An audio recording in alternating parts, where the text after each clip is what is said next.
Mira hoy lo que son los premios Literatura e Hispanidad, fíjate tú. Y todo comenzó humildemente en la selva adentro. La selva, un espacio que a los extremeños pues nos ponía. Yo que he tenido la fortuna de estar en Panamá y de seguir un poco el recorrido de Vasco Núñez de Balboa, cuando le dijeron la mujer de el cacique que había al otro lado estaba el mar, como esos extremeños acostumbrados a las dehesas, no solamente cogían los barcos, los troceaban y por una selva que hoy sigue siendo un tapón, el Darién, por donde no se puede pasar, pasó nuestro pasado hasta el Golfo de San Miguel. Vuestro inconsciente, vuestra educación os impide decir qué hace este hombre vestido de romano, lo cual demuestra vuestra magnífica educación. El hecho de que estéis aquí y no hayáis dicho, pero ¿qué pinta este hombre aquí vestido de romano?, pues tiene todo el sentido del mundo. Porque somos un club rotario, el Club Rotario Guadalupe la Hispanidad. Los rotarios somos gente sin tiempo, que lo que hacemos es sacar el poco tiempo que tenemos para hacer cosas por los demás. En nuestro caso, por reivindicar la hispanidad. Nuestro lema es Honorem et Verita. El honor se gana con la verdad. O sea, gracias a Dios, con la leyenda negra os han tenido que contar la verdad. No hay otra cosa que hacer. Como el Club Rotary Guadalupe la Hispanidad organiza en la selva adentro. Lo de la selva adentro es evidente. Es un espacio mágico. Es una librería con sabor. Es un espacio de cultura. Es un faro de Alejandría de la cultura. O sea, era fácil elegir, pero nosotros, ¿por qué hemos elegido para una iniciativa que se llama Literatura e Hispanidad, Mérida? Y encima me lo ha puesto muy fácil porque vas a hablar de la cuna de la hispanidad. Así. Y como dijo el poeta americano, la mano que mece la cuna es la mano que mece el mundo, que mueve el mundo, ¿vale? Hispanidad viene del concepto Hispania. Hispania es el nombre con el cual los romanos llamaron a nuestra tierra. Los griegos le llamaban Iberia, pero ellos prefirieron coger el término inicial que viene del fenicio, de Tartesos, hoy que se ha descubierto un carro único. Porque esta tierra, Extremadura, tan pequeña en el tamaño, ha hecho cosas increíbles en la historia. Pocas tierras en el mundo tienen tanta historia que contar. Y tan pocas historias se han contado. Tan poca, tan poca. Hispanilla, la tierra de los conejos. Esos fenicios que llegan allí, ven a ver conejos para un lado, para otro. Hispanilla, Hispanilla, Hispanilla, y viene Hispania.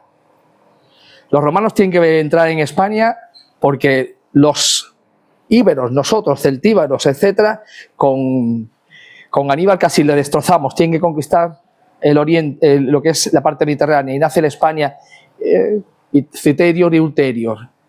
Pero ¿cuándo nace Hispania? ¿Y dónde nace Hispania? Porque la hispanidad es el concepto de lo hispano. Por tanto, cuando reivindicamos la hispanidad entendida como Hispanoamérica, hay un origen que es Hispania. Pero ¿cuándo nace Hispania? En el 298. Nace Hispania. Es que vamos más allá todavía, porque lo que defendimos los hispanistas es que España lleva Roma a América. Pero pasa otra cosa, Luisma, que tú sabes bien, que el cristianismo hispánico, no lo digo yo, lo dijo el Papa Juan Pablo II en aquella memorable Semana Santa del año jubilar. Dijo Francisco. El Papa Francisco en aquella Semana Santa, en aquella memorable lectura que se hizo, dijo: la cuna del cristianismo hispánico es Mérida por Santa Eulalia. Y todo el cristianismo nace. Si hay una ciudad que puede reivindicarse como cuna de la cuna, es Augusta Mérida, es Mérida. en nuestra ciudad. Y por eso me he visto de romano, fundadora del concepto de la hispanidad. Un aplauso si queréis, porque es un momento emotivo.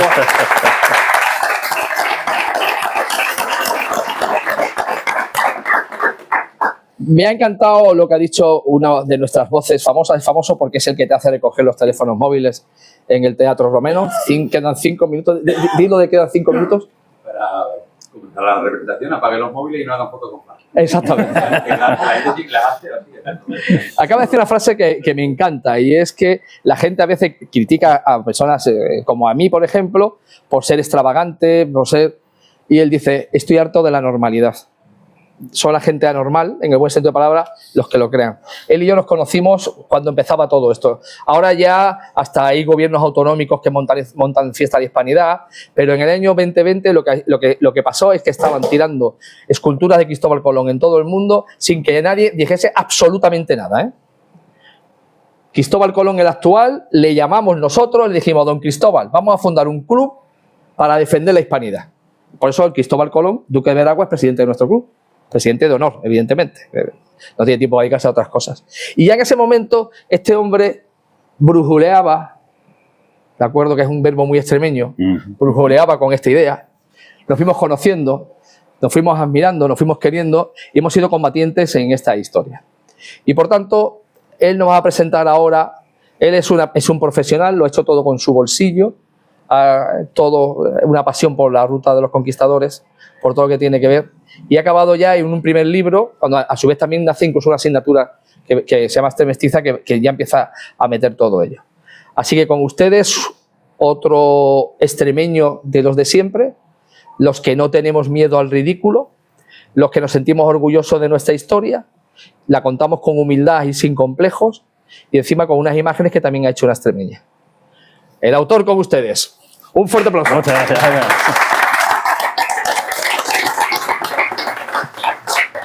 Buenas tardes, gracias Jaime, gracias a los Rotarios, gracias a la librería Selva Adentro. También quiero aprovechar y dar las gracias a quien ha hecho posible este libro del que vamos a hablar y que vamos a presentar en un ratito, la obra Pía de los Pizarros, que es una fundación que lleva 500 años viva porque la fundó Francisco Pizarro y un descendiente suyo 500 años después sigue haciendo obras sociales y culturales. Nos han patrocinado el libro, y la Fundación Extremeña de la Cultura, que también es responsable de esta asignatura de Extreme Mestiza, con lo cual algo se está moviendo. Pero antes de hablaros un poquito del libro, os quiero contar una pincelada rápida de qué es la Ruta de los Conquistadores. La Ruta de los Conquistadores, que es lo que promovemos y movemos desde nuestra asociación, es una ruta turística y cultural. Poniendo un ejemplo muy sencillo, vaya a captar la idea rápida. ¿Qué han hecho los gallegos con el Camino de Santiago? Un camino histórico, patrimonial, con unas ermitas, con unos hitos, con una catedral, con una historia detrás. Han hecho una marca y un motor económico. O sea, tienen un patrimonio cultural e histórico que lo han sabido monetizar a través de una ruta de peregrinación turística o cultural. Pues en Extremadura tenemos suficiente patrimonio y suficiente historia para hacer algo parecido. O sea, el patrimonio que tenemos de Extremadura relacionado con América es espectacular. Y sí, había algunas rutas que te llevaban a Medellín, que te llevaban a Trujillo, pero hay mucho más. Pues, oye, vamos a hacer de esto un motor económico donde las casas rurales se beneficien de esto, donde se beneficien los guías turísticos, donde se beneficien los restaurantes, donde haya pernoctas, donde atraigamos una serie de gente que se deje aquí unos recursos que nos vienen muy bien a nuestra tierra. Entonces, en este proyecto más grande, que es Ruta de Conquistadores, donde preparamos los itinerarios, hacemos cartelería QR, preparamos podcasts para irlos escuchando en el coche, gincana, para que los chavales, jugando con el móvil, vayan descubriendo, por ejemplo, Trujillo y vayan aprendiendo una serie de cosas. Pues dentro de todo de ese universo también hemos sacado este libro, que es el que presentamos hoy, que es La cuna de la hispanidad. La cuna de la hispanidad es un libro para la gente de la calle, para la gente de a pie. O sea, aquí vemos un montón de libros de 500 páginas sobre Hernán Cortés, 500 páginas sobre Vasco Núñez de Balboa, 500 páginas sobre la relación de Extremadura y América. O sea, sí, y lo hay, pero no todo el mundo le apetece o quiere leerse 500 libros para tener una visión global de cuál es nuestro papel, el de Extremadura en América y el de América en Extremadura, porque esto fue un viaje de ida y vuelta. Pues eso es lo que hemos pretendido condensar en este pequeño libro, porque va dirigido al ciudadano de a pie, a la gente de la calle, y encima, pues eso, con mucha imágenes, ilustrado por Ani Álvarez, que es una ilustradora extremeña, y hace que tenga una lectura amena y directa, que sea muy sencillo de leer, y para mi madre, para mi sobrino, para mi tía, para mi abuela. Ahora que está tan en boca el tema de que se está manipulando tanto políticamente por un sentido y por el otro, oye, pues que cada uno tenga una visión un poco de qué fue este periodo histórico y en base a eso que cada uno tome sus propias decisiones, pero por lo menos que tengas unos datos y una base mínima para, con cierta consistencia, poder defender un argumento u otro. Como hemos dicho, es una síntesis de 300 años de historia y de muchos extremeños. ¿Qué es lo más difícil de esto? Sintetizar. Una página, un tema, no hay más. ¿Por qué se descubre América? Una página. ¿Por qué tantos conquistadores fueron extremeños? Una página. ¿Quién fue Hernán Cortés? Que Hernán Cortés hay para hacer 30 libros de 30.000 páginas. Una página. ¿Por qué? Porque queremos enseñaros el bosque de Celejo. Para tener esa perspectiva de conjunto, vamos a hablar luego de los árboles más importantes de ese bosque, pero también así, muy de pasada. Y luego el que quiera, pues se puede sacar una cátedra en un árbol concreto. Y no, es que a mí me interesa mucho la figura de Catalina de Bustamante, porque te puedes sacar una cátedra. ¿Qué es lo que hacemos para poder seguir avanzando en esa información? Cada página, por ejemplo, Hernán Cortés, que hemos dicho una página, es imposible resumir la epopeya de Hernán Cortés en una página, pero hay un QR donde le haces una foto con el móvil y te abre más posibilidades. Tienes textos más largos, tienes explicaciones, tienes mapas, tienes vídeo, tienes un podcast. La gente que sea muy gandula, o le da el play y se escucha la historia desde la comodidad del sofá. O sea, lo tenemos abierto porque no perdamos el norte. Va dirigido a la gente de la calle y a los jóvenes. Los jóvenes de hoy son los políticos de mañana, son los adultos de mañana, los políticos, los profesores. O sea, esa gente, a los jóvenes, no nos los tenemos que olvidar. De hecho, me alegra mucho ver aquí a dos chavalitas que serán las profesoras del futuro, las políticas del futuro, los gestores culturales, y quién sabe, lo mismo, con un libro de estos se enamoran de un personaje y mañana se convierte en una historiadora fantástica que hace historia americanista y que investiga sobre un personaje concreto y nos descubre a los demás pues una historia que desconocíamos. Entonces, no nos tenemos que olvidar de los jóvenes y por eso este libro es muy visual y tiene recursos digitales porque les atrae mucho a ellos, ¿vale? Si queréis, hacemos un repaso muy leve de algunas de las páginas para que un poquito sepáis de qué va el tema, os pique el gusanillo, entre el apetito y luego pues, le compré a Mario algunos de estos libros. Yo me voy a manejar mejor con este bocetillo porque paso mejor las páginas, ¿vale? ¿Por qué se descubre América? ¿Cómo empieza todo esto? Es muy sencillo. O sea, había un lucrativo comercio en toda Europa con mercancías que venían de Oriente. La seda, la porcelana y sobre todo las especias. Eso era un negociazo. Pero los turcos, los otomanos en aquella época, a todo ese camino que se llamaba la ruta de la seda, de la de Marco Polo, de aquel personaje, pues lo cortan. Dice, no, el que quiera pasar por aquí mercancía paga y paga muy bien. Había que pagar también ese peaje que ya el negocio no era rentable. Entonces dijeron, oye, tenemos que seguir, o sea, era una motivación económica, tenemos que seguir, como sea, comerciando con Asia. Solo 2 reinos europeos tenían la tecnología suficiente, y aquí es para sacar pecho, o sea, era un tema de tecnología, para poder llegar a Asia. Y eran Portugal y Castilla, o España, si metemos también Aragón. Solo tenían la tecnología naval suficiente para poder emprender unas aventuras de esa envergadura. Los portugueses, ¿qué hacen? Vamos a ir bordeando África y vamos a ir por el este. Esa era la solución más sencilla. ¿Por qué? Porque haces una navegación que se llama de cabotaje. La navegación de cabotaje es voy viendo la costa en todo momento, con lo cual sé perfectamente dónde estoy, que necesito agua, me acerco a la costa, que necesito alimento, me acerco a la costa, que hay problemas, me alejo y es cuestión de tiempo llegar a las Indias. Sin embargo, a la corona se le presenta castellana, se le presenta un tipo, un tal Colón, y dice, no, nosotros vamos a ir por el oeste. Ya se sabía que la Tierra era redonda, eso de que lo del huevo de Colón y tal, ya se ha demostrado que no. Se sabía desde hace mucho tiempo que la Tierra era redonda. Oye, pues vamos a ir navegando al oeste, porque como la Tierra es redonda, pero eso implicaba un desafío tecnológico brutal. ¿Cómo sabes tú en medio de ninguna parte en qué altitud, en qué latitud, cuánto te queda para llegar? O sea, era un problemón, pero se lanzaron. Tampoco arriesgaron mucho los reyes católicos. Si sale bien, bien, y si sale mal, pues bueno, se lo comen los tiburones al Colón este y se acabó. Y tiene un problema, que no se lo esperaba. En mitad del camino se topan con un continente enterito que nadie esperaba, que va de norte a sur.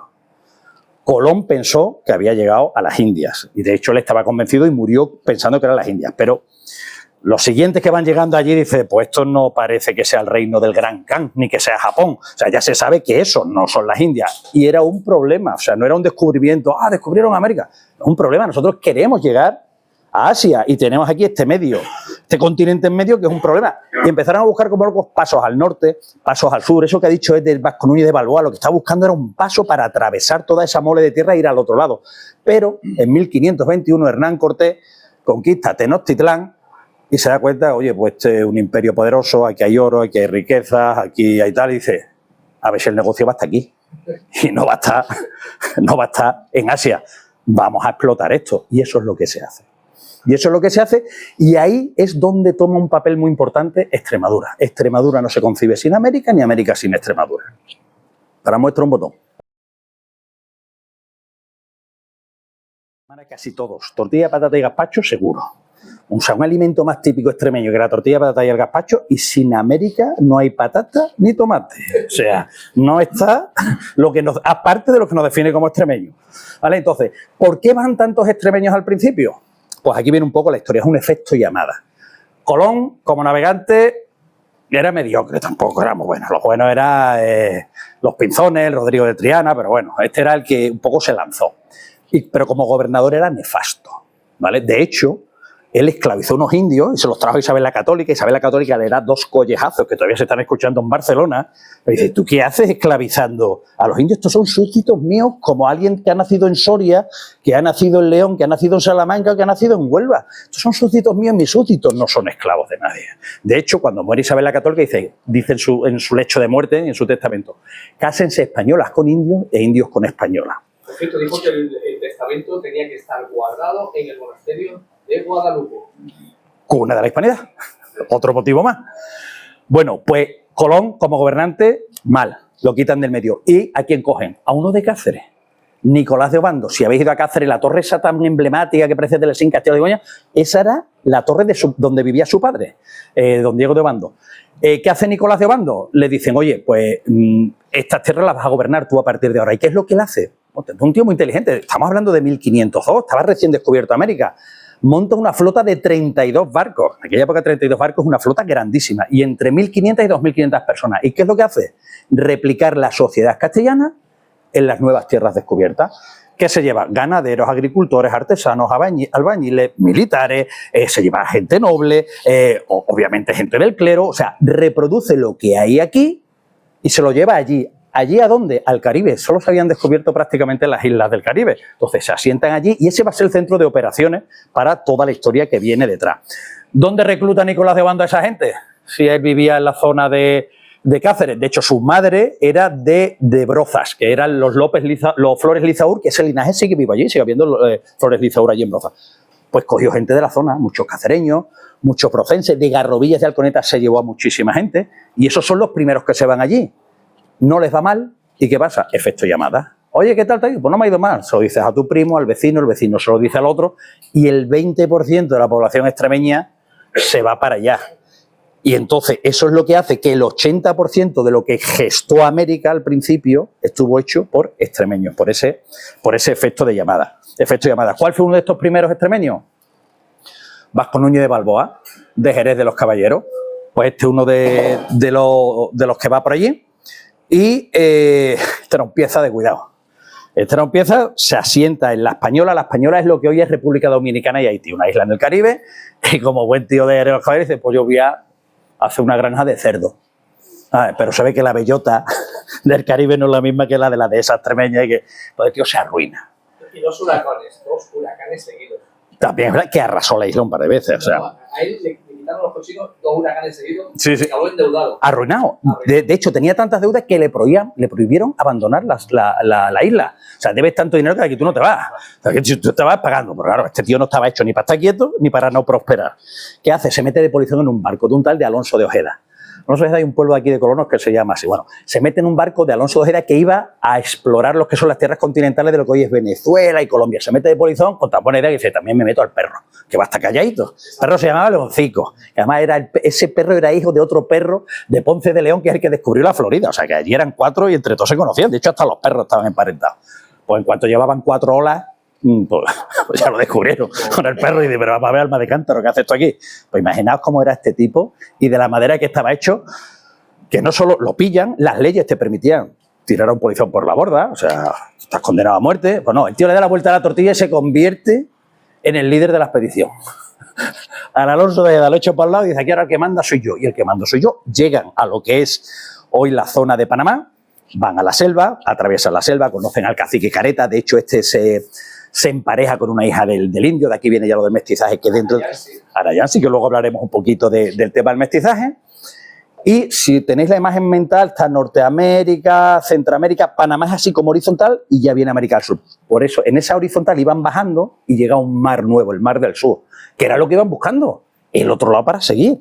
Entonces, él fue el que descubrió en 1513 el Mar del Sur y luego este mar tomó el nombre del Océano Pacífico. Lo importante es que de toda América, Panamá es la más hispanista, hasta el punto que su moneda es el Balboa. Su principal puerto del Pacífico es Balboa, la cerveza del país es Balboa y la estatua que tiene la principal avenida es Balboa. O sea, el sitio donde México, dices algo de Hernán Cortés, te vas a encontrar con gente, pero Panamá es muy de Balboa porque luego fue matado allí por nosotros, por el tema de la Nayansi también. Ese tema. Sí, se dice que a Balboa lo ejecutó Pizarro.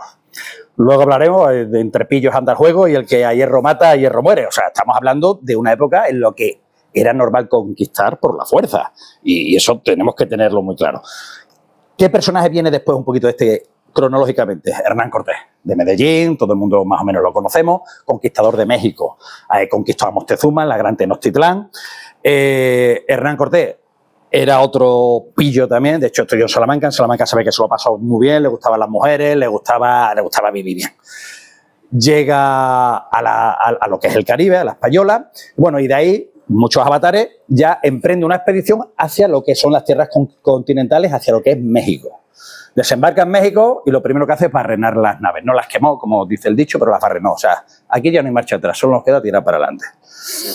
Y él, muy hábil, prácticamente poniendo el pie en la América continental, se da cuenta de que hay un pueblo dominante, que son los mexicas, que tienen a todos los vecinos oprimidos y aterrorizados. De hecho, se ha llegado a decir que en algunos años podrían haber unos 20.000 sacrificios humanos anualmente en una población, porque claro, ahora en México hay 100 millones de habitantes, pero en aquella época no habría ni 10. O sea, era muchísimo. Y todos esos pueblos que estaban oprimidos por los mexicas tampoco se unían entre ellos, porque también entre ellos pues estaban más o menos pelados. Este llega y se percata. Dice, espérate, pues voy a ser yo el abanderado y los voy a unir a todos. Y ese fue el gran éxito de Cortés, que cuando ya llega a Tenochtitlán, Hay que meter un personaje fundamental. La Malinche. Es Marina. Doña Marina, Malinche. No podemos contar todo por lo que hemos dicho, pero sí. Si le dais al QR te explica quién es Doña Marina, quién es la Malinche, hace de lengua, de intérprete. Esto también fue importante.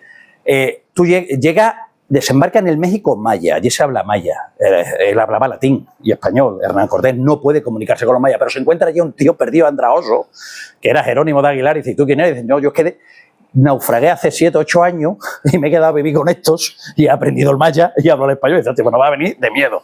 Entonces tenían intérpretes de maya a castellano, pero a medida que van avanzando y entran en la zona de los mexicas, ahí no se habla maya, ahí se habla náhuatl, y es donde se encuentran con Malinche, que realmente es una ofrenda que le hacen tras una alianza, y la Malinche hablaba maya, porque todavía era zona maya, y hablaba náhuatl, porque ella se crió con los náhuatl, pero fue vendida como esclava a los mayas, con lo cual Cortés le hablaba a Jerónimo de Aguilar en castellano, este pasaba del castellano al maya, y Malinche del maya al náhuatl. Y esta mujer no solo traducía, sino, bueno, de hecho aprendió castellano rápido, con lo cual ya se quitaron a Jerónimo de en medio, pero era muy inteligente. Era tan inteligente que Hernán Cortés a lo mejor tomaba decisiones que iban a ser muy violentas o que no iban a saber interpretar bien los mexicas. Entonces, en la traducción ella suavizaba las cosas, le daba la vuelta, se hizo de diplomática. Y el valor de esta mujer en esa historia es impresionante. Hecho el paréntesis, seguimos para adentro. Como nos paremos en cada personaje, las 12, 12 y media, 1. Y nació el primer mestizo, Martín Cortés. Y ahí es donde tienes que decir tú que un presidente de Estados Unidos tuvo una hija. Luego hablaremos de la leyenda negra. Martín Cortés, Hernán Cortés tenía claro que, aunque fuera hijo de una india, era su hijo. Y lo manda a España. De hecho, estudió con Felipe II. O sea, al top del top, la creen de la creen. Sin embargo, un presidente de los Estados Unidos, Jefferson, tuvo unos hijos con una negra, una esclava, y los vendió como esclavos. O sea, para que veáis un poco la diferencia del concepto y lo que se reivindica un poco es de la hispanidad. Nosotros tenemos unos valores como cultura, porque la hispanidad no es una raza, es una cultura, que ya llegaremos 4 páginas más adelante, y esos valores nosotros los tenemos. Otras civilizaciones, como puede ser la anglosajona, no la tiene, y no la tiene. Pero de eso hablaremos luego. Hernán Cortés, más o menos claro, toma Tenochtitlán, con lo cual añade un gran territorio y mucho poder y economía al Imperio Español, pero hay que llevar otra cosa. Hay que llevar el catolicismo. Y aquí hago un paréntesis. Porque claro, eso de, no es que impusieron el catolicismo, es que impusieron la fe católica, qué malos eran, qué malvados. Vamos a ver, hace 500 años. Y hay que ponerse en la mente de hace 500 años, si no caemos en lo que se llama el presentismo histórico, que eso es aberrante. Vamos a ver. ¿Qué nos pasa ahora con la democracia? No concebimos un sistema de gobierno que no sea la democracia. En nuestra sociedad, en el siglo XXI, y estamos obsesionados. Aquel país no es demócrata. Pues hay que derrocar al gobierno. Y si hay que ayudar poniendo ejércitos, se pone. ¿Y por qué? Porque estamos convencidos de que la democracia es el único sistema de gobierno. Yo no digo que sea bueno o que sea malo, pero estamos convencidos y tratamos de imponerlo allí donde vamos. Y si no, hacemos fuerza porque se imponga. Pues el catolicismo en aquella época era lo mismo. O sea, este es el único Dios verdadero que hay. Y si tú no te convierte a esta religión, cuando te mueras vas al infierno y te vas a quemar y va a ser una desgracia para ti toda tu vida. O sea, es que lo hago por ti. Pues ese concepto estaba. Y entonces había que llevar el catolicismo a esas nuevas tierras asentadas de México. Y ahí se ve que Cortés, con Carlos V, porque serían unos cachondes, dice, oye, ¿cómo lo hacemos? Pues vamos a hacerlo como hizo Jesucristo, 12 apóstoles, y lo soltamos y que expandan la palabra de Dios. Pues así hicieron. Cogieron a 12 apóstoles que salieron de un monasterio de un pueblito de Cáceres, Belvís de Monroy, al lado de Almará. Cogen a 12 franciscanos, además, lo hicieron bien, vamos a coger a 12 franciscanos porque estos tienen voto de pobreza, por lo cual no nos la van a jugar, estos tíos son nobles. Pues mandan a los 12 franciscanos, 4 meses de navegación atravesando el Atlántico, llegan a lo que es Veracruz, en México, a la costa, y ahora, imagínate las trampas, se bajan 12 tíos que han hecho voto de pobreza, van con el hábito, con una cuerda amarrada y descalzos, no tienen nada más. Claro, nada más bajar, los indios, oye, estos tíos son pobres de solemnidad, son paupérrimos. De hecho, le llamaron los motolinia. Motolinia en náhuatl significa pobre, pero pobre. Le llamaban los pobres. Oye, no, pues estos son los que vieron. Primera cosa importante de los 12 apóstoles, te digo que van a ser 4. O sea, ese voto de pobreza ya los indios dicen, ¡ostras! Ahora se atraviesan 1.600 kilómetros andando con lo opuesto para llegar a Tenochtitlán, que es donde estaba Cortés. Llegas hecho una piltrafa, llegas hecho una vez con lo opuesto. Y ahora llegas allí y otra imagen que se graba. Hernán Cortés se acerca a estos 12 andrajosos, se pone de rodillas y le besa los pies y los hábitos. Te dicen los indios, ostras, que aquí los que reparten el bacalao son estos, que el Cortés este es un mierdecillo, que estos son los que... Entonces ya siguen estando más predispuestos. Y ahora les empiezan a hablar de un dios, porque os acordáis de los sacrificios que hablábamos, ellos adoraban a Huitzilopochtli. A Huitzilopochtli había que darle todos los días sangre para que el dios viviera. Sangre humana, hay que matar gente para que el dios viva. Y esto le dice, no, la nuestra es al revés. Había un dios que murió en la cruz y dio su sangre para que la gente viva. Entonces los indios decían, pues me interesa más esta religión que la otra. O sea, simplemente por sensatez. Y la cuarta cosa que hicieron, que fue la más espectacular de todas desde mi punto de vista, y aquí hago un paréntesis, es un tema de las gramáticas. 1492, 2 de enero se acaba la Reconquista con la toma de Granada. 12 de octubre se descubre América. Y un tipo, un andaluz, Antonio Nebrija, escribe la primera gramática extremeña española, que la escribió en Extremadura, en Zalamea. O sea, él era andaluz, se publica en Salamanca, pero él la escribió en Zalamea porque encontró un mecenas que le pagó para hacer eso. Hasta ese momento no había gramáticas, había gramáticas del latín y del griego para aprender esas lenguas que estaban muertas, pero una lengua que estaba viva, tú la aprendías de pequeñito hablando, ¿no? Pues este dice, no, vamos a hacer una serie de normas, de reglas, eso es una gramática. Y la primera que se hace es eso, 1492, la española. ¿Cuál es la segunda? La gente dice, pues la italiana, la francesa, la alemana, la inglesa. Son las que hicieron estos tipos. Ellos, para poder hablar, evangelizar y dar la palabra de Dios en sus lenguas, porque pensaban que era mucho mejor, aprenden sus lenguas y escriben esas primeras gramáticas, la maya, la quechua, la otomí. O sea, es brutal. Las primeras gramáticas después de la española en el mundo son las que escribieron los franciscanos en América. Y gracias a eso, esas lenguas hoy perduran. Pues estos son los 12 apóstoles de Belvís de Monroy, que también son personajes quizás poco conocidos, aunque ahora en Belvís de Monroy ya se está recuperando el convento. Con la Ruta de los Conquistadores hemos hecho para los chavales una gincana muy chula que vas con el móvil buscando la pista hasta que llegas al convento por la dehesa. Estos son de los de gatillo fácil. También decimos, no, es que la leyenda negra, en aquella época se tomaban las cosas por la fuerza. Pedro de Alvarado quizás sea uno de esos personajes que tienen manchado su expediente con mucha sangre. Mano derecha de Hernán Cortés en la conquista de México. Muy curioso, era pelirrojo, tenía los ojos claros y por eso los indios le llamaban el dios sol. Le llamaban el dios sol, que tengo por aquí como era, el Tonatiuh. El Tonatiuh. Vale, mano derecha de Cortés. Cortés se tuvo que ir a arreglar unos asuntos con un tal Pánfilo de Narváez, que era un pánfilo, de ahí viene el nombre de Pánfilo de Narváez, y mientras se va a resolver sus problemas con Pánfilo de Narváez, pues se queda al mando este Pedro de Alvarado, se pone nervioso, cree que de Tenochtitlán va a haber una revuelta que acabe con ellos, el que golpea primero golpea dos veces, hace una matanza, la matanza del Templo Mayor, que es una de las mayores masacres que ha hecho España, y hay que decirlo, contra los indígenas. ¿Vale? Luego se fue a lo que es todo Centroamérica y fue el que exploró y conquistó lo que es El Salvador, Honduras, Guatemala. La Noche Triste. La Noche Triste, claro, de ahí tuvieron que salir huyendo. Es lo que he dicho antes. Si los metíamos en el currículum, nos cuenta toda la historia de cómo tuvieron que abandonar Tenochtitlán, cómo vuelven con sus aliados tlaxaltecas. ¿Os acordáis que dijimos que Cortés se alió con los pueblos de alrededor, que eran los totonacas, tlaxaltecas, huejochingos, con toda esa gente? Y luego viene una historia muy bonita de una chica de Llerena, Catalina de Bustamante. Catalina de Bustamante la conocemos relativamente poco, pero su historia es de las que más se tiene que destacar. De hecho, nosotros, desde la Ruta de los Conquistadores, parte del dinero que saquemos con este libro es para hacerle un monumento a esta mujer porque se lo merece. Catalina de Bustamante era de Llerena, se va con su marido a América. Oye, pues nos vamos a América porque se está yendo todo el mundo y la cosa parece que pinta bien allí. Pues se va con su mujer y con sus niñas. Llega a la Española, a estas islas del Caribe que hemos dicho, y se dedica a ser profesora, se dedica a enseñar a las hijas de la poca nobleza hispana que había allí. Vale, pues le va muy bien, el marido muere. Entonces decide trasladarse de las islas del Caribe a la América continental, a México. Y ahí se encuentra con uno de los 12 apóstoles, lo que he dicho antes, entre extremeños andaba el juego. Y le dice, oye, ¿tú qué te has dedicado a formar a niñas de la nobleza hispana? ¿Por qué no formas a las niñas indígenas? Y yo, ¿cómo? Sí, edúcalas y dale. Al final monta un colegio para 400 niñas indígenas y le va la cosa más o menos bien, las protege y tal. Pero un gobernador trató de abusar de una de estas niñas, se ve que los tenía muy buen puesto, Catalina de Bustamante, y se cruza el Atlántico para hablar con Carlos V. Carlos V no la atiende su mujer, Isabel de Portugal, y no solo se preocupa por defender a ese colegio y a esas niñas, sino que dice, no, esto hay que replicarlo.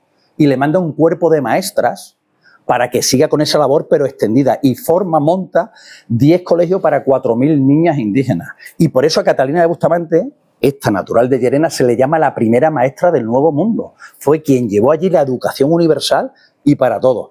Tiene una estatua en México, pero consideramos que debe tener otra aquí. Estamos, nosotros hemos hecho también civitas a ella. Sí. Y De Trujillo, todo el mundo conoce, el que conquistó el gran imperio inca, el Perú y tal. Pero una anécdota, sobre todo para el caramelo este que os haga comprar luego el libro. Este estuvo con Hernando, con Vasco Núñez de Balboa, atravesando Panamá cuando descubrieron el Pacífico. Iban los dos mano a mano. Y cuando están atravesando aquella selva y hablando con los indios y tal, les hablaban de unas tierras ricas al sur donde había mucho oro, el Virú. Él ya se quedó con el cante, el Virú, el Perú. Cuando ya acaba toda esta gesta, dice, oye, yo escuché que para aquí abajo hay algo. Y entonces monta una expedición, se asocia con un tal Almagro, que al final acabaron muy malamente. De hecho, los dos murieron por las enemistades que tuvieron al final de su vida. Los dos murieron, de hecho, se gestaron unas guerras entre españoles, unas guerras civiles de conquistadores, que aquello fue, bueno, de hecho, los indios no los dejaban participar en esa guerra, ni a los de un bando ni a los de otro. Se mantenían al margen y veían cómo los españoles se mataban entre ellos, que eso también es nuestra impronta extremeña, parece ser. Bueno, el caso es que este organiza esa expedición hacia el sur, buscando ese imperio, el Virú, el Perú, y realmente consigue llegar al Perú, a Presa Atahualpa, toda esa historia un poco que conocemos. Pero aquí os voy a contar otra anécdota que me gusta mucho y es muy curiosa. En esta primera expedición hacia el sur, llegan a una isla, la isla del Gallo, y allá los que iban con esta muy desesperados, macho, no hacemos más que avanzar, aquí nada más que hay mosquitos, nos atacan, esto no, parece que no tiene futuro. Entonces ya en un acto de desesperación, Pizarro coge una espada como esa y hace una línea en el suelo, la línea de la isla del Gallo, y dice, vamos a ver. Entonces, por allí se vuelve a Panamá a ser pobre como las ratas. Y por allí se va al Perú a ser rico. Que cada uno haga lo que quiera. La gloria. Solo 13 cruzaron esa línea. Luego vinieron más refuerzos y tal, pero solo 13, y esos 13 son los llamados 13 de la fama, que uno de ellos es de Villagarcía de la Torre, al lado de Llerena, que hace poco Juan de la Torre se llama, hemos dado con un descendiente suyo y nos ha grabado un vídeo, que todos esos vídeos de descendientes que los vamos buscando, o sea, tenemos descendientes que nos hablan de Hernán Cortés, que nos hablan del pelirrojo, de Pedro de Alvarado y tal, y de hecho el de Pedro de Alvarado, si veis el vídeo, es clavadito a Pedro de Alvarado. O sea, todo eso lo vais viendo en estos QR, ¿vale? Tenemos como 10 o 12 testimonios de descendientes de esos grandes personajes porque queremos demostrar, entre otras cosas, que la historia sigue viva y que toda esa gente está aquí. Él ha hablado antes del duque de Veragua, el descendiente de Cristóbal Colón, está aquí, se llama Cristóbal Colón, ¿vale? Pedro de Valdivia, de La Serena, no se sabe si de Villanueva, si de Castuera. En Castuera ya le han hecho por si acaso el busto, sí. pero también en Villanueva tiene una estatua que no es el busto, que es entera. Ahí están sus rencillas. Bueno, era de La Serena, eso sí parece que está claro. También participó con Pizarro en toda la conquista del Perú, pero claro, ya todo aquello está estabilizado y él dice, no, seguro que hay algo más abajo, que es lo que luego sería Chile, y él organiza una expedición para conquistar tierras más al sur, y él esta expedición la emprende y conquista lo que es hoy Chile. De hecho, funda Santiago de la Nueva Extremadura, que hoy se llama Santiago de Chile, pero él le puso Santiago de la Nueva Extremadura. Fue de los extremeños que más toponimia extremeña llevó a esas tierras. O sea, allí fue el que más nombre llevó de localidades y de zonas extremeñas y las ubicó allí en... Se llama La Serena. La Serena, sí. Este murió también mal porque Lautaro, un mapuche, al final le extendieron una emboscada y tal, pero bueno, logró asentar el territorio de la corona y extenderlo hacia el sur, hacia lo que hoy es Chile. Y en esa historia de Pedro de Valdivia aparece una mujer, Inés Suárez, que es fantástica. Inés Suárez era de Plasencia. Su madre era costurera, padre no conocido, vivía con el abuelo que tenía un temperamento, parece ser muy difícil. Bueno, pues una chavala joven, pelirroja, que llamaba mucho la atención. Aparece allí un andaluz que tenía un piquito de oro, se llamaba Juan de Málaga, y en 2 tardes ya la había comido la cabeza. Se casan. El Juan de Málaga dice, oye, parece ser que en América la gente le está yendo bien. Entonces ya estaban casados, dice, pues yo para allá, y cuando más o menos vea yo que todo está bien, te vienes tú para acá. Pues vale, le manda cartas, pero esas cartas dejan de llegar. Y esta mujer pues se preocupa. Oye, o le ha pasado algo, o me ha dejado, ha ido a por tabaco y no ha vuelto. Entonces dice, me voy a ir para allá a ver qué ha pasado. No era fácil que una mujer viajara sola al Nuevo Mundo, pero ella consiguió una cédula real que le permitía viajar. Llega a lo que es Panamá, Venezuela, toda esa zona. Oye, que se entera, ¿no? Tu marido ha muerto en estas peleas que hablamos antes, en estas guerras civiles entre almagristas y pizarristas. Pues parece ser que en la batalla de las Salinas este hombre murió. Ella reclama, dice, oye, pues yo reclamo, como mi hijo ha luchado por ti, Pizarro, o sea, yo merezco algo. Le da una renta, le da una pequeña encomienda, y el de la encomienda de al lado era el Pedro de Valdivia. Enseguida que se vieron, se echaron el ojo, le puso la mano encima o 2 manos encima y ya empezó allí una bonita relación. En esa época Valdivia estaba organizando todo esto que hemos hablado de ir hacia Chile. Y le dice a ella, oye, hasta que no tenía cosa mejor que hacer, pues yo te ayudo. Y fue muy importante en todo lo que es la logística y la organización de esta expedición a Chile. Pero hay 2 cosas que la hicieron completamente imprescindible a Inés Suárez. Están atravesando el desierto de Atacama, muertos de sed, literalmente, se están muriendo de sed. Están los españoles con unos indios yanaconas que iban de apoyo y se están muriendo de sed. Ella en Plasencia parece ser que era zahorí, buscaba agua. Y en medio del desierto se pone allí con el palo y dice, cabas ahí, que había agua. De hecho, hoy en día la aguada de Doña Inés sigue estando allí en Atacama y de hecho en la página web cuando metáis veréis la foto y sigue teniendo agua en medio del desierto de Atacama. Lo salvó por primera vez. Ya llegan al sur, a todo lo que es el Valle del Mapocho, y aquí es donde podemos montar ya una ciudad, porque hay agua, hay ríos, es fértil, podemos tirar para adelante con la agricultura, ganadería. Se establecen allí en Santiago de Chile, Santiago de la Nueva Extremadura, y en una de las que Valdivia se va de exploración, pues se quedan allí 4 gatos, y los indios, que no son tontos, se dan cuenta y dicen, ahora o nunca. Y 8.000 indios atacan el fuerte de lo que era en aquella época Santiago de la Nueva Extremadura. 8.000 contra 200 era cuestión de tiempo. O sea, o caes a las 2 o a las 3 o a las 7, pero va a caer. ¿Qué hace esta mujer? A la desesperada y viendo que ninguno de los hombres que había allí tomaba riendas de la situación, se baja porque tenían prisioneros a unos 8 caciques mapuche, les corta la cabeza. Hay que entenderlo también el estado de desesperación. Ahora lo vemos y digo, qué barbaridad. Sí, pero es que era, o tuvo yo, ¿no? Esta mujer lo tenía claro. Y las arroja hacia los indios. Esto fue más que nada un impacto psicológico. Es decir, si los indios hubieran querido, hubieran acabado con los 200 españoles. Pero En aquella época, primero, una mujer tomando el mando. ¿Qué es esto? Esto no hay ley que lo permita. O sea, una mujer no puede tomar el mando. Encima es pelirroja, esa tía es una bruja. Y le ha cortado la cabeza a los caciques. Los caciques son intocables. O sea, tú los puedes apresar, tú puedes tal, pero a un cacique no se le mata. Y está bien, y les corta la cabeza y se las tira. O sea, fue un shock psicológico que se fueron asustados, completamente aterrorizados, hasta que ya volvió Valdivia y logró salvar Santiago de Chile. Hernando de Soto, de Barcarrota. Este también, joder. Hernando de Soto, de Barcarrota, estuvo con Pizarro y formando parte, mano derecha, en todo este tema del Imperio Inca, con Pizarro, cuando vencen a Atahualpa y tal. De hecho, parece ser que él era muy amigo de Atahualpa, incluso. Cuando lo tenían preso, llegó a ser buen amigo. Y ya se hace millonario. O sea, obviamente, después de todo ese proceso, tú obtienes tus réditos. Se cree que al cambio tenía unos 15 millones de euros. 15 millones de euros y el Caribe lo tiene ahí cerca, yo lo tengo claro. Pero estos tíos estaban hechos de otra madera. Se ve que eran extremeños. Él no había hecho nada. Había 3 cosas, que son las 3 F, que movían a toda esta gente que se iba a América. 3 F. Fe, fama y fortuna. Fe, los 12 apóstoles, vamos a llevar la fe. Fortuna, mucha gente iba a buscarse la vida. Pero luego había los hidalgos, o los hidalgos venidos a menos, que lo que buscaban era fama y reconocimiento. Y él, aunque había participado con Pizarro, pero no había sido el que había manejado el cotarro. Cortés había derrotado a los aztecas, Pizarro a los incas, pero él no había sido el protagonista de una gesta de esas para pasar a la historia. Pero entonces dice, jolín, si Cortés ha logrado encontrar un gran imperio en el centro, Pizarro otro en el sur, casi seguro que en el norte hay otro, por probabilidad. Y se va a explorar los Estados Unidos de América. Empieza por Florida, Carolina del Sur, Carolina del Norte, Georgia, tal, y llega al Mississippi. En el Mississippi muere por fiebres. No logra encontrar una gran civilización, no logra hacerse más rico. Él puso el dinero para esa expedición, la expedición se la pagaba uno, la corona no ponía un duro. ¿Tú quieres? Tú pones. Eso sí, como te salga bien, el 20% va para la corona.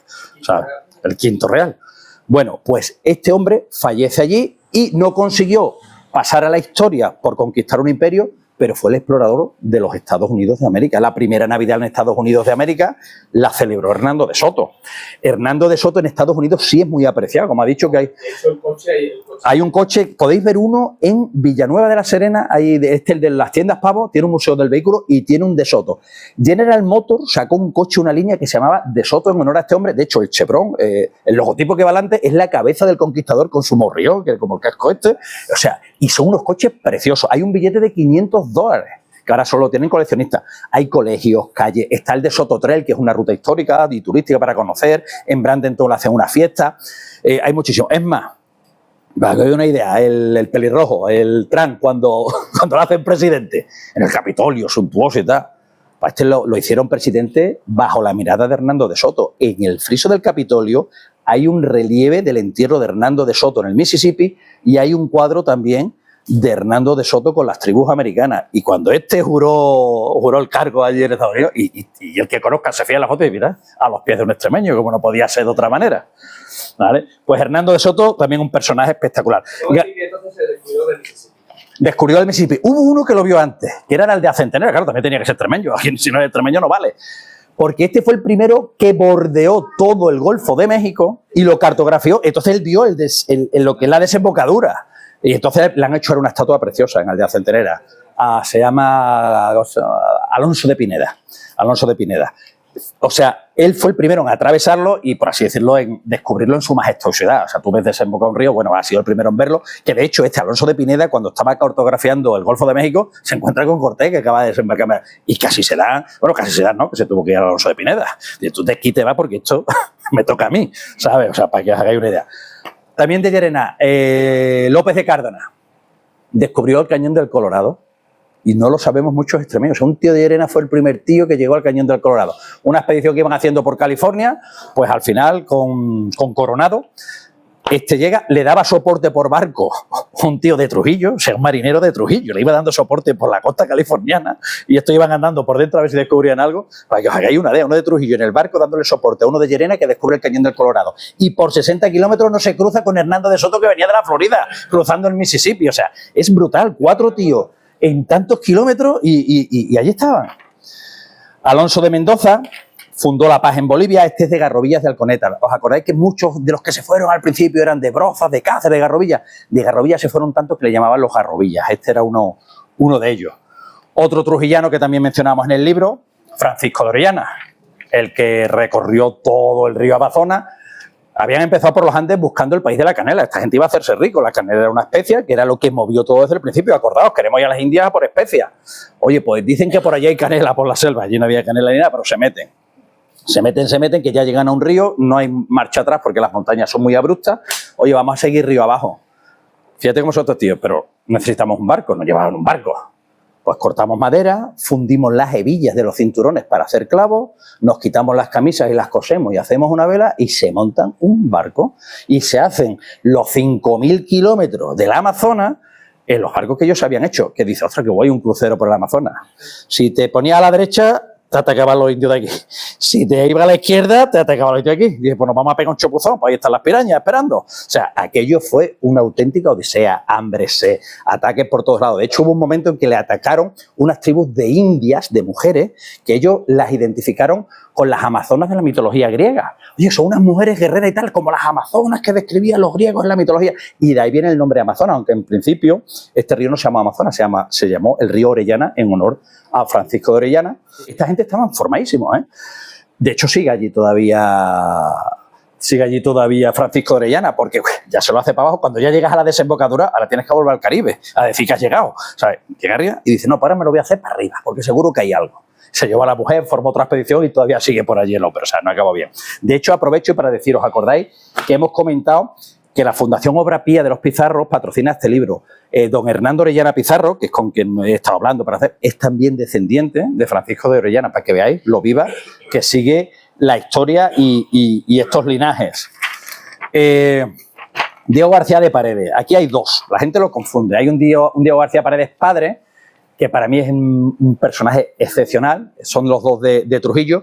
Para mí es el mayor soldado de toda la historia de las naciones. Para un detalle, 3.300 duelos a muerte. Obviamente no has perdido ninguno, 300 duelos a muerte. O sea, si leéis, cuando os metéis en la historia de este hombre, es impresionante. Pero ¿por qué lo ponemos aquí? Él no pisó América, pero es el padre de otro Diego García Paredes que sí tuvo mucho que decir en la conquista de Colombia y tal. Pero es un poco el Sansón de Extremadura, lo llama. Está enterrado en Trujillo, está allí al lado la pila bautismal que dice que cuando su madre estaba agonizando y que iba a misa todos los días, como ya no podía santiguarse con agua bendita, que cogió la pila, se la llevó a casa a la madre para que santiguara. O sea, hay unas historias del Sansón de Extremadura brutales. Lo más increíble es que en las guerras de Nápoles, esto es verídico, tenía que pasar el ejército francés por un puente y él solo mató a tantísimos franceses que decidieron no pasar. El puente de Garellano mató a 500, se estima. Solo él. 500. Se puso allí, dice, aquí solo van a venir de uno en uno. Sí. Hay un cuadro en el ayuntamiento de Trujillo, cuadro grandísimo, y está ahí el tío con la espada, y, venga, de uno en uno. Pim, pim. Al final ya los franceses, que van 500 ya va, que pase otro que a mí me da la risa. O sea, fue guardaespaldas del Papa Alejandro VI, fue guardaespaldas de Carlos V, o sea, este personaje, o sea, esto os va a fascinar. De hecho, Juego de Tronos, hay un personaje que se llama La Montaña. Dicen que se inspiraron en la historia de este tipo. Ñuflo de Chávez, de Santa Cruz de la Sierra. Ñuflo de Chávez fundó Santa Cruz de la Sierra de Bolivia, la ciudad más grande ahora mismo, más poblada y más próspera de Bolivia. Están muy hermanas en Santa Cruz de la Sierra con los bolivianos. Hay fiesta todos los días. De hecho, en Santa Cruz de la Sierra de Bolivia hay una romería que es la Virgen de la Cotoca, la sacan allí, pero claro, hay 500.000 bolivianos en España. Irse a Santa Cruz de la Sierra todos los años a Bolivia a hacer la romería les sale caro. Entonces han traído una réplica de la Virgen y la tienen ahí y la sacan, creo que en octubre, que se van andando la peregrinación de Trujillo a Santa Cruz de la Sierra, y digo, y se llena aquello de bolivianos. Estas cosas son las que queremos poner en valor y las que nos une con Hispanoamérica. Ñuflo de Chávez, también otra cosa muy chula. Este hombre le llamaban el caballero andante de la selva. Atravesó 2 veces el cono sur, desde el Atlántico hasta Lima, explorando aquello. Y de hecho, en una de esas, descubrió junto con Álvaro Núñez Cabeza de Vaca las cataratas de Iguazú. Que parece que iban por la selva y escucharon un rugido. Vamos a ver qué es eso. ¿Cómo no sonaría que tardaron 7 días en llegar? Y le dijo, no tiene huevo. Suéltame el cubata. ¿Sabes? Y allí descubrieron esto. Mencía Calderón tiene una serie en Antena 3, El Corazón del Mar. También de Medellín. La historia de esta mujer es brutal. De hecho, ahora entiendo que tenga una serie. Su marido tiene un cargo de importancia en las nuevas tierras y le dicen, vete a llevar a Asunción del Paraguay. Se habla entre 60 y 100 doncellas, ¿no? 160, vamos a poner 100 doncellas, por redondear, ¿vale? 100 doncellas de las noblezas de aquí, de la península, y llévatelas a Asunción para que se casen con los nuevos nobles españoles que hay allí, porque no querían que se juntaran. Había temas también de que se juntaran tanto con India. Pues venga, pues tienes que coger a 100 mujeres, salir del puerto de Sanlúcar de Barrameda y llevarlas a Asunción. Vale, preparan esa expedición, tardaron 2 años en prepararla, porque esta gente no iba a lo loco, eran muy concienzudas, las cosas las hacían bien. Entonces, bueno, durante toda esta preparación fallece el marido de Mencía de Calderón. Hombre, ¿qué hacemos ahora con esta misión? Y dice, ya, pues aquí estoy yo, que se hace cargo de la expedición y se lleva a las mujeres para allá. Y aquí es donde empieza la aventura. A las alturas de las Canarias, una tempestad separa y van 3 barcos, uno para acá, otro para allá. Bueno, al final logra juntarse. Llegando a Cabo Verde, piratas franceses. Los piratas franceses y tal. Esta mujer dice, no me toquéis a ninguna de las doncellas, a los piratas. Los piratas, dice, si no las tocáis, todo lo que hay aquí de valor os lo lleváis sin resistencia ninguna. ¿Les pareció bien? Bueno, sobreviven al ataque de los piratas. Atraviesan todo el Atlántico. Hambre, sed, un brote de peste. Por fin ya ven las costas de Brasil, ostras, menos más. Se bajan en la costa, allí estaban los indios con la flecha diciendo, aquí estamos nosotros, bim, bim, bim, bim. Cuando están a punto de morir, aparecen los portugueses que ya habían llegado al Brasil y le salvan el pellejo a esta expedición. Oye, sí, te salvan el pellejo para la cárcel. ¿Qué haces tú en tierra portuguesa si eres español? 2 años estuvieron de cárcel. De hecho, algunas de estas mujeres parece ser que ya se quedó allí con los portugueses. Cuando pasan 2 años y logran negociar el rescate, seguimos para adelante, para Asunción del Paraguay. Unos 2.000 kilómetros, andando. Selvas, montañas grandes de narices, ríos anchísimos. Pues 6 años después de haber salido de Sanlúcar de Barrameda, se presenta esta mujer con las doncellas en Asunción del Paraguay con un par. Y la historia de esta mujer es fascinante. Esas doncellas que llegaron allí se creen que son la génesis de toda la flora innata o las familias pudientes que surgieron en todo lo que es Asunción, Paraguay, incluso Argentina, Bolivia, provienen de esas mujeres. Otro también de Llerena, Pedro Cieza de León. Cieza de León estuvo con Pizarro en toda la conquista del Perú, pero este tío era más intelectual, este también iba apuntando, que hizo la crónica del Perú. Pero es un documento valiosísimo que está en el Archivo de Indias porque él iba describiendo cómo era cada tribu de indio que veía, cómo era cada animal, cada planta, y entonces, o sea, hizo realmente una crónica espectacular que nos ha traído, que ha logrado que gracias a esas crónicas se preserve parte de lo que se fue destruyendo con el tiempo. De hecho, a él le llaman el príncipe de los cronistas de India, por esto. Pero hizo una cosa mucho más importante que todo eso. Trae la patata.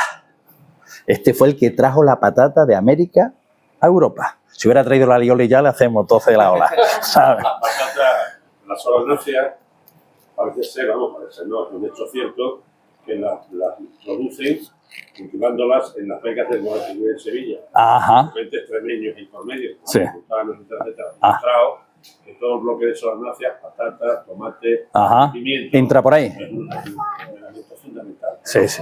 Bueno, de hecho, la patata ha salvado de hambrunas a Europa varias veces. Pero lo reaclimatan, lo readaptan favorablemente Sí. en las becas en la orilla del Guadalquivir. De Guadalquivir. Perfecto, gracias por el apunte. Una cosa muy importante, acordaros que queremos poner en valor todo este patrimonio.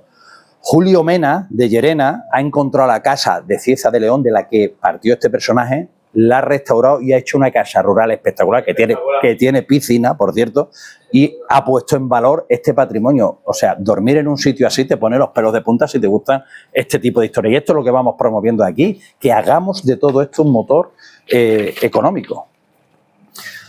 Hemos acabado con los personajes, ya son 3 cosines y nos vamos. Otros conquistadores extremeños. Me llama el alcalde de Azuchar. Que no has puesto al conquistador de mi pueblo. Digo, bueno, ¿quién es? Sí. Eso es buenísimo. Sí. No te llamaban para eso. Claro, no. Bueno, Están buscando todos sus conquistadores. Yo te voy a pedir lo mismo, ¿eh? es que hay una pelea Mérida-Alcántara, que luego cuento, que me llamaron el otro día de Alcántara. Eso se lo inventaron, era natural de Mérida de toda la vida. Bueno, os cuento lo de Azuchar, que no me has puesto a Juan Rangel, que tuvo mucho papel en Venezuela y tal. Y es verdad, pero es que hemos hablado de 4 árboles, pero es que hay el 20% de la población extremeña se fue para allá. Y hay historias espectaculares. Entonces, ¿qué hemos hecho? otros conquistadores. ¿Cuál es el conquistador de mi pueblo? Tú le das al QR y ahora está ordenado todo por municipio o por orden alfabético, porque ahora me dice, no, yo quiero ver si hay un apellido mío, que siempre mola, ¿no? Decir, otra vez, no, mi apellido es que yo vengo de ese. Pues bueno, pues ahí están todos y esto va creciendo con llamadas de alcalde cada día, cosa que es muy buena porque quiere decir que hay orgullo y hay ese sentimiento. Está recuperando un sentido de memoria histórica, como hemos hablado, hay varios tipos de memoria. Aquí estamos recuperando la memoria de nuestros antepasados. Mira, hay una cosa que a mí me gusta mucho. Hernando Orellana, que os digo que desciende de los Pizarros y de Orellana, me dice, Luisma, ¿qué nos hace diferente a un extremeño, de un andaluz, de un castellano leonés, de un castellano manchego? La comida es prácticamente la misma, las construcciones son las mismas. América, lo único que nos hace diferente es América. Nosotros tenemos el monopolio, entre comillas, de América. Es lo que nos hace completamente diferente y es lo que tenemos que reivindicar los extremeños como pueblo. Y yo creo que tiene razón. Y cuando yo era pequeño sí tenía ese orgullo, sí se enseñaba en las escuelas. Hasta ahora dormido unos años y parece ser que hay un resurgir y es lo que estamos intentando promover.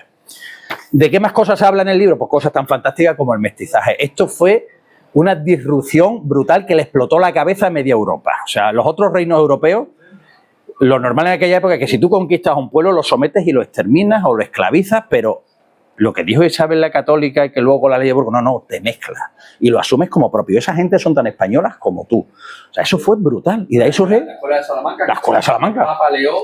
Lo ha reconocido ahora. Como, o sea, los derechos humanos Nacen allí. En la Escuela de Salamanca. O sea, Sí, sí. por lo tanto, no somos iguales. Me gusta decir que es que no somos iguales. No, nosotros hay imperios depredadores o imperios generadores, que solo hubo dos, el romano y el español. Nosotros estamos aquí. De todos estos mestizos, que antes hemos hablado de Martín Cortés, a mí me gusta mucho hablar de uno que tenéis aquí en una calle, la del Duque de Ahumada. El Duque de Ahumada fue quien funda la Guardia Civil y él era descendiente de Moctezuma. O sea, para que veáis. Es más, es que, ¿os acordáis que Cortés se alió con unos para atacar a los otros? Pero dice, bueno, es que he integrado en la nobleza a los aliados. No, he integrado en la nobleza a los descendientes de mi enemigo. O sea, fijaros el nivel de la disrupción mental que supuso aquello. El tema de los incas, la inteligencia de Pizarro, imaginarse ese imperio tan grande y ese teléfono móvil gobernándolo, lo que hizo fue dejar a los gobernadores que estaban. Claro, era la manera de tener controlado. Con misión al esto, pero las princesas incas se casan y acaban siendo casi princesas europeas. Pero lo más importante es que para los incas, el inca número 13 es... No sé cuál era, sí. O sea, para los incas, el inca número 13 es Carlos V. Sí, y lo tienen ellos en su... Quien tiene hoy el título de inca sería el rey de España. ¿Entendéis lo que significa eso desde un punto de vista histórico? Nuestro rey Felipe es, bueno, igual que es rey de Jerusalén y poca gente lo sabe. También. Que hubo una visita de Estado, me lo contó hace poco alguien en Israel y le pusieron un lugar. Y al rey, ¿por qué lo ponéis ahí? Si viene con todo. Dice, no, es que es el rey de Jerusalén. ¿Sabéis? Y ostras. Y no lo sabía la gente de protocolo de España, parece ser que hubo ahí algo.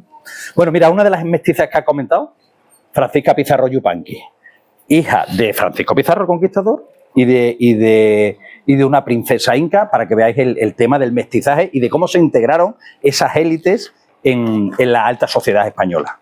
También hablamos de la primera globalización. Cuando tú ya tienes conformado una estabilidad territorial tan amplia como la que tenía el Imperio Español, ahora solo una cosa, un mercado único. Ya se consigue en las Filipinas con Legazpi, que por cierto, las Filipinas, para conquistarlas, se llevaron a los indios tlaxaltecas que habían ayudado a Cortés. O sea, los tlaxaltecas de México son los que con los españoles conquistan las Filipinas. De hecho, en Filipinas se celebra mucho el Día de Muertos y tal, como en México, y la comida parecida, pero por ese pozo de esos mexicanos que se fueron para allá. Pero bueno, el caso que ya tenemos las Filipinas. Desde Filipinas se comercia con Japón, con India, con China. Todas esas mercancías que llegan a Filipinas en el galeón de Manila, atravesando el Pacífico, llegan a la América española. El galeón de Manila, por cierto, el Pacífico era el lago español. Nadie navegaba allí porque no tenían la tecnología que tenía España. Durante 200 años solo fue español. Solo pasó. Ojo, Australia se llama así, no porque descubrieron el inglés. Los austriacos. Se compraba en China, en Japón, en la India, en Manila, en toda América, en Europa español, y la S es la banda de plus ultra del escudo español. El dólar americano está basado en la moneda española, que fue hegemónica durante 200, 300 años. Pues bueno, también hablamos un poquito de la globalización.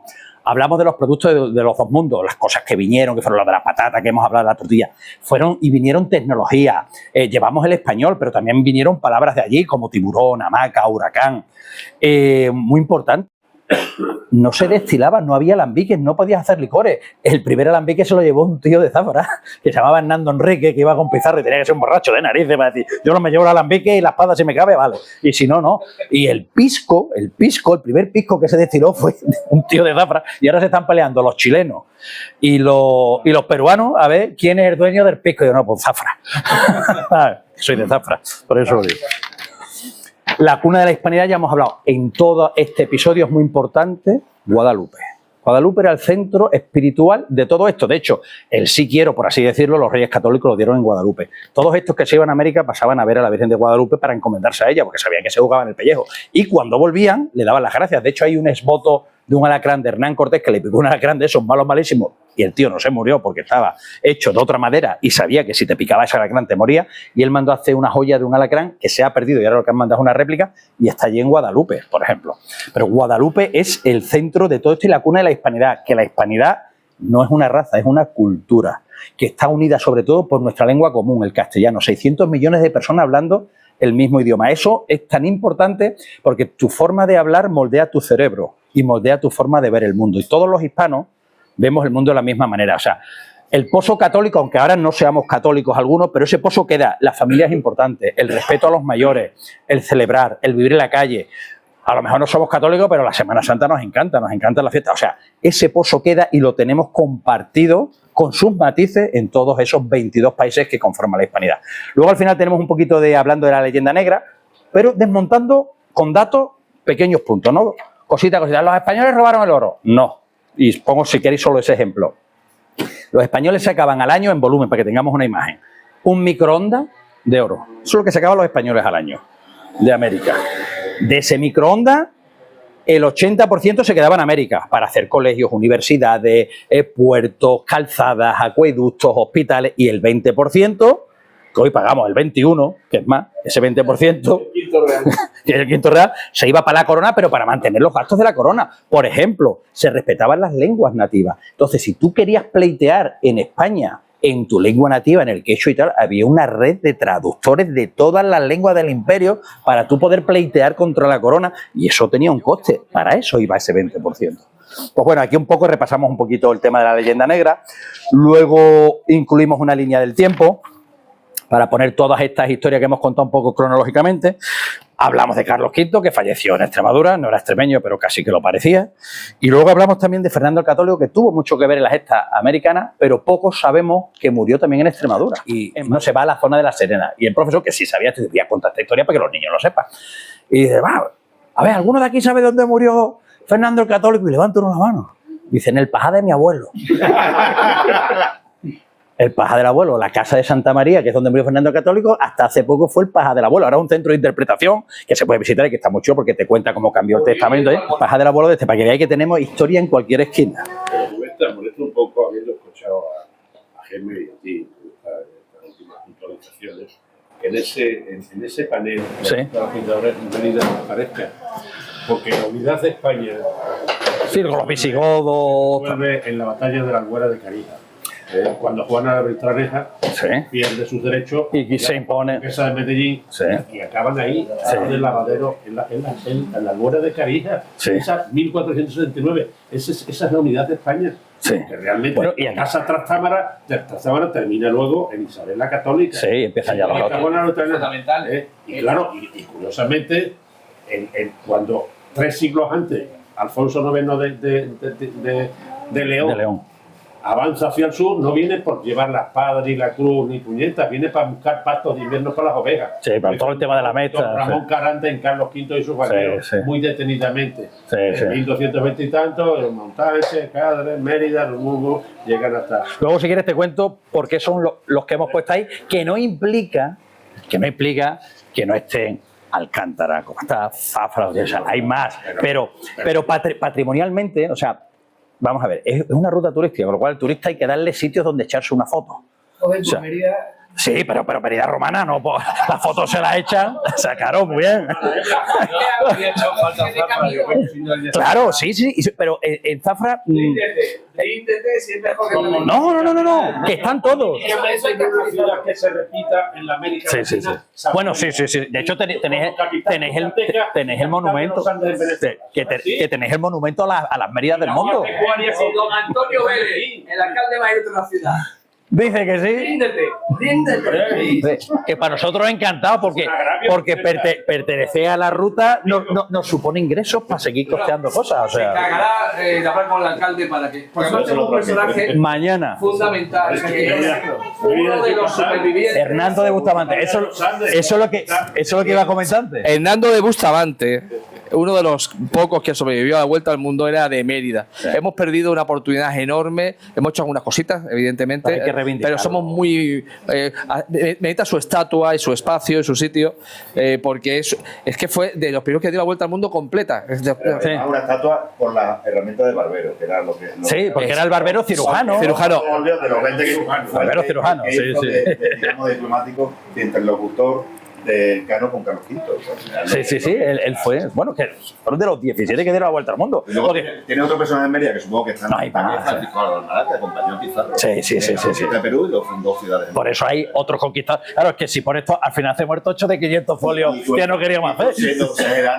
Tienen a los Maradona, ¿no? Sí, y también el Inca Garcilaso de la Vega, que o sea, hay mucho. Pero en algún sitio, o sea, si tú quieres hacer esto, no, yo te doy... o pones el límite, pero bueno, lo bueno es que a través de los QR se abren todas esas Eso historias. yo te felicito porque está muy bien. Yo desde luego para las bibliotecas de aquí de Mérida y ahora sobre todo para las bibliotecas que tenemos en verano vamos a llevar perfectísimo y tal. Vale. Y desde luego que sí que me parece un trabajo en hacer una pedagogía, sobre todo con los chavales. Eso. De hecho, muy al que trabaje mucho la historia le pegamos muchas patadas a la historia. Hablamos de Carlos V, es Carlos I si nos ponemos puristas. Hablamos del Imperio Inca, no, el Imperio del Inca. El Inca era el emperador, era el territorio era el Tahuantinsuyo. Hay una cosa que hay uno de los mayores divulgadores, digamos, de escritor de libros mundial que más fama. Hemos contado, por hecho, ¿no? Cuenta lo de la malicia. No. Ahí tienes el detalle. Ahí ese es el anzuelo. Ese es el anzuelo y sobre todo para los niños. Y que me gusta. Mira, el año, para el gran público. Y para el gran público también. El año pasado vinieron, caía ahí uno de la ruta que se dio. Eso es lo que quieren. Y a raíz de ahí vas a despertar en ellos una curiosidad por la historia que vas a despertar en ellos en algunos que sean grandes historiadores. Pero hay que contar la historia para que con el QR te lanza juegos de la hispanidad. Las banderas de la hispanidad y tú tienes que ir, venga, Perú, esta fecha, personaje, oye, ¿quién era? Ah, pues era Hernán Corteta. Los escudos de las familias nobiliarias. Engánchate. Tienes aquí en el vídeo un mapa, igual que ese, donde sí tienes incorporado a Mérida. Se va cambiando mucho, vamos a ver. Con el alcalde en Fitur y sobre la marcha me dice, para adentro. Que le dieron los concejales. Bueno, vamos a hablarlo, no hacemos para adelante. Y en otro me ha costado 3 años. Entonces, esto también es dinámico, pero esto es la ruta general. También la ruta general tú tienes, tampoco hay que marear. Un visitante, tú quieres que venga. No, tú vienes a Extremadura y tienes que ver 6.000 sitios. Qué fatiguita. ¿Sabes? Por lo mismo no voy, ¿sabes? Entonces, hay una ruta. Pero luego, si tú te pones en la parte de geolocalización de monumentos, de casas, ahí aparecería todo. Aparece una nube de puntos que te come Extremadura. Ah, pero es que yo soy de Aldea Centenera y a mí me gusta que en Aldea Centenera solo está la estatua de Alonso de Pineda. O sea, no podemos poner, o sea, existe esa ciudad, está geolocalizado. Si tú te metes en la página, aparece Alonso de Pineda, aparece el monumento, aparece geolocalizado, tiene su podcast para que lo escuche, pero si ponemos un punto en cada uno, asusta. Y si queremos que venga la gente, no podemos asustarlo. O sea, también nos gusta la historia, todos somos orgullosos. De hecho, soy de Zafra. ¿Quieren hacerle al autor? Como ya ha intervenido don Antonio. Hablaste de el Sansón. Sí, Diego García de Paredes. Importante. No es importante en la ruta. O sea, estamos hablando de Extremadura y América. Del hijo no dijiste nada. Ah, bueno, pues el hijo, pues que si no me compras el libro, si te lo digo lo mismo, el hijo tuvo mucho que decir en Venezuela, Colombia, y de hecho se le considera el iniciador del asilo político en Sudamérica. Y te dejo ya el caramelo. ¿Sabes? Bueno, pero hay muchos, o sea, es que hay muchos personajes. Lo importante, comenzar la intervención, va a cerrar nuestra presidenta del Club Rotario Guadalupe, que está aquí. Sí, está aquí a mi lado porque pasó de presidenta también. O sea, no lo sabía. Tenemos el enorme orgullo y bueno, aquí tenemos varios compañeros. Es un nacionalismo hacia el exterior, no es un nacionalismo excluyente. Pero no podemos entender el alma de Extremadura sin varias consecuencias, sin varias cosas. No solamente el tema de América. Pero América forma parte del corazón del extremeño. Y además, Extremadura se tiene que convertir en una tierra de acogida a hispanos que quieran comenzar su vida. O Extremadura se vuelve hispánica o desaparecerá en población. El último dato, somos la región que más población va a perder. No va a ser así. Yo ya digo que hay un cambio espectacular y Mérida es el ejemplo. En Mérida no había venezolanos ni colombianos hace 2 años aquí. No te lo encontrabas por la calle. Y hoy es raro el bar donde ve trabajando un venezolano, un colombiano, una población que se está instalando aquí y mal cocinado. No sé si os hablo de mal cocinado. La cabra tira al monte. Mal cocinado. En mal cocinado tenemos gente de 6-7 países.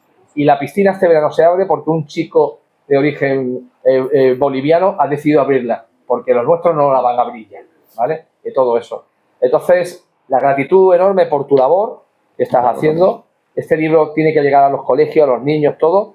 Lo hablamos muchas veces, ese concepto cómic, ese concepto de que fuese atractivo. Muchísimas gracias, te deseamos todos los éxitos. Ahora vais a pasar a firmar los libros aquí y os los lleváis, pero antes quiero que nuestra presidenta despida este evento. Así que, doña Carmen. Muchísimas gracias por ilustrarnos con todo tu conocimiento. No sé qué haces que no eres echada de Guadalupe Hispanidad. Creo que no está en un sitio adecuado. Llevo diciendo eso desde Sí, no es por insistencia, precisamente. Hasta que tú no ganes de perras, no puedes, porque te tienes que dedicar a cerrar eso, ¿no? Entonces, ahora ya que ya se ha convertido, ya tiene esto montado bien, porque antes del trabajo tenía, es un candidato evidentemente al Club Rotario Guadalupe de Hispanidad. Bueno, el viernes que viene, 22 jóvenes extremeños entran a formar parte del Club Rotarat. Rotarat es un club de jóvenes que nacen en Rotary, que está comprendido entre 18 y 30 años. Y nacen con motivo del entusiasmo y el querer conocer más sobre la hispanidad. Entonces es algo que nos sentimos muy orgullosos de nuestro club, porque son 22 jóvenes que... Es esperanza. Es esperanza. Y que son extremeños. Y que son extremeños que no son hispanoamericanos. Y que los jóvenes hayan decidido, los jóvenes de Rotario, que quieren empezar por Guadalupe, por la hispanidad, por el concepto de hispanidad, demuestra que los jóvenes extremeños empiezan a entender que en la hispanidad... Que hay algo. Y a sentir orgullo también. Exacto. O sea, también hay un puntito de orgullo que, oye, que está bien, ¿no? Entonces, bueno, pues os invito a todos que... Gracias, sí.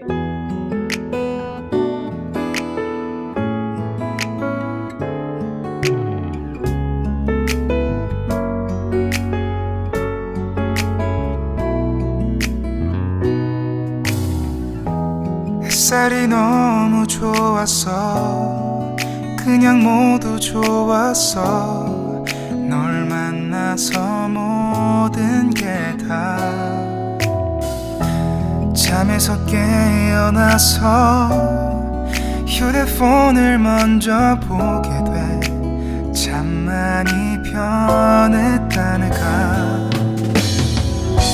세상에서 제일 행복한 순간 널 만나고 내